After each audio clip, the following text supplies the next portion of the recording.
Workshop 2, Building a Strong Financial Foundation and Proper Protection. Hello everyone, this is Roan Celis Capistrano of 1 Million Club. Welcome to our Financial Foundation educational program. First, let's discuss how to build a solid financial foundation. Madalas, inuuna natin yung bubong or investment. Invest agad tayo like karamihan kumukuha ng house and lot without analyzing our cash flow. In building your financial house, dapat magsimula ka sa baba. Increase your cash flow. Please watch my separate video about cash flow. At dahil puhunan natin sa pagtatrabaho ang health natin, dapat we have health care. Dahil mas magastos kung wala kang card. At may tinatawag din na long-term health care. Ito yung dapat pala nating paghandaan kasi ang sakit naman darating yan pagtanda na natin. Di naman tayo i-cover ng company natin pag matanda na tayo. Next is protection or life insurance.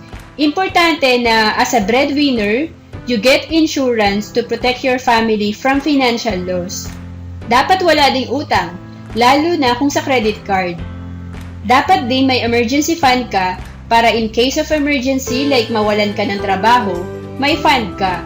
At syempre, dapat simulan mong mag-invest as soon as you start working para you can make your money work for you. Now, let's discuss the X-curve concept. Paano ba magplano? Kaya X kasi dalawang line lang tatandaan mo. Blue line represents your money line. Dapat habang tumatanda ka, nadadagdagan savings mo. Red line represents your responsibility. Ang target natin is as you get older, nababawasan responsibility mo. Pag young ka, especially nag-start ka pa lang ng sarili mong pamilya, mataas responsibility mo. Maliit pa anak mo, kaya sa stage na to, less secure ka. So your strategy is to get protection or insurance dahil ang risk sa stage na to is, what if you die too soon?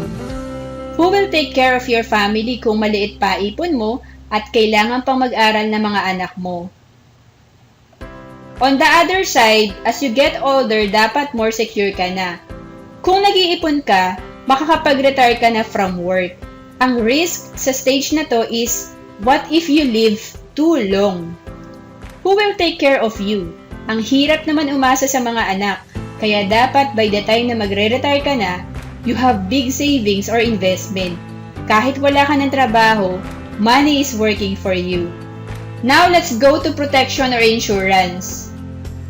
Pagdating sa insurance, di lang pala life and disability ang involved. Dapat i-consider din natin ang health. Bakit nga ba need natin ang long-term health care? Think about this. Medical cost doubles every 5 to 7 years. Hospitals cannot let you in without deposit and out without payment. Majority of Filipinos don't save money for future healthcare needs. You cannot bring with you the healthcare benefits provided by your company when you retire or resign. No traditional healthcare company covers ages 61 and up. The cost of healthcare product at old age when you retire is very expensive. Healthcare companies cannot cover your pre-existing illnesses.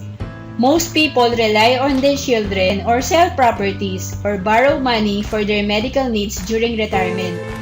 Majority of personal bankruptcy is due to medical crisis. Who will provide your healthcare during retirement years? To know more about long-term healthcare, please watch my video about Kaiser. Now let's go to life insurance. Life insurance isn't a fun topic, but it's a critical part of your financial strategy. Life insurance doesn't insure your life. It ensures your family's ability to continue on without being financially devastated.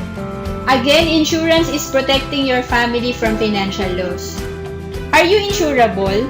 Most life insurance requires medical exams, blood tests, and or health records before a policy is issued.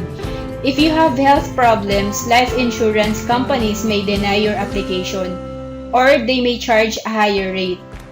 Thus, if you have the need, buy life insurance as soon as you can while you're healthy and insurable. First, paano mo malalaman how much protection do you need? Formula is annual income times 10. For example, ang monthly salary mo is 20,000. So, 240,000 ang annual income mo. Times 10, you need 2.4 million life insurance coverage. Bakit 2.4 million? Kasi if something happens to you, if you die too soon, your family will receive 2.4 million. And kung invest nila yan, sabihin na lang nating earning 10% per year, so 240,000 ang interest divided by 12 months, so may 20,000 per month ang family mo. Insurance is also called income replacement kasi yung nawalang income sa pamilya, kinikita pa rin ng family kahit nawala na ang breadwinner. Para mas detalyado, use DIME method to compute how much income coverage do you need. Your insurance coverage should be equal to your responsibility, and it should be separate from the insurance coverage of your spouse.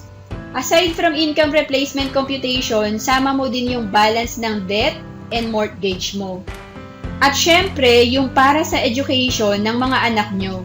So in this example, you need 4 million life insurance coverage and your spouse needs to be covered for 3.5 million. Importante na maintindihan natin to dahil madalas ang tao nasa 100,000 to 500,000 lang ang life insurance coverage. 3 laws of insurance. Law number 1, there is no free insurance. Law number 2, cost of insurance always goes up. Cost of insurance is based on mortality rate table. For example, kung magpapa-insured ka, 28 years old ka, ang premium mo is 3,100 lang for 1 year for 1 million coverage. Pero kung 47 years old ka na, doble na cost ng premium. 6,550 na premium mo for 1 year, 1 million coverage. Law number 3, all insurance is term insurance. Make sure you understand how money works because the cost of insurance is always charged to you. The difference is how you pay for it. Para mas maintindihan mo, dalawang klase lang ang insurance. Pure insurance or term plan, ito yung recommended natin, term insurance. And second is insurance with savings, permanent plans. For exactly the same amount of life insurance protection, you can pay a very low premium for a term insurance plan, compared to the very high premium you would have to pay for an insurance with savings or whole life insurance or endowment plan. Difference in premium can then be invested in a mutual fund. Mutual fund grows much faster at a much higher rate of interest than the usual cash value of a whole life insurance or endowment plan. Let's compare term and whole life insurance. Sa term, cash is in your hands. Sa whole life, cash is in the hands of insurance company. Second, sa term, you already have savings on the first year, which you can withdraw in case of emergency. Sa whole life, you cannot touch your savings without affecting the protection side. You will lose coverage if you touch the cash value or savings before maturity. Sa term, no loan charge. Sa whole life, you pay interest charges for borrowing your own personal money. Sa term, low cost, underpay in early years, lowest premium with higher coverage and benefits, and earlier maturity. Sa whole life, high cost of premium, overpay in early years to catch up the underpayment in the coming years. And sa term, early maturity, cash value or savings may reach your financial goal earlier. While sa whole life, matures at age 99, this is the only time the client gets the cash value or savings. Kaya we recommend term insurance. Insurance is a good investment. Insurance is nothing but leverage money. For a small amount of money, you rent big money. Sabi nga, it's making fortune out of misfortune. To summarize what we have discussed in this video on building a strong financial foundation and proper protection, we learn about building a solid financial foundation. We understand the personal financial strategy in X-curve concept, why you need a long-term healthcare, the importance of life insurance, and the difference between term and whole life insurance. Financial independence is not a dream, it's a decision. Again, I'm Roan Salis Capistrano. Kung nakatulong sa'yo ang video na to, share this video, and to know more about savings, investment, or kung gusto mong maging financial educator kagaya ko, visit bit.ly/1millionclub or email me at roan.capistrano@gmail.com.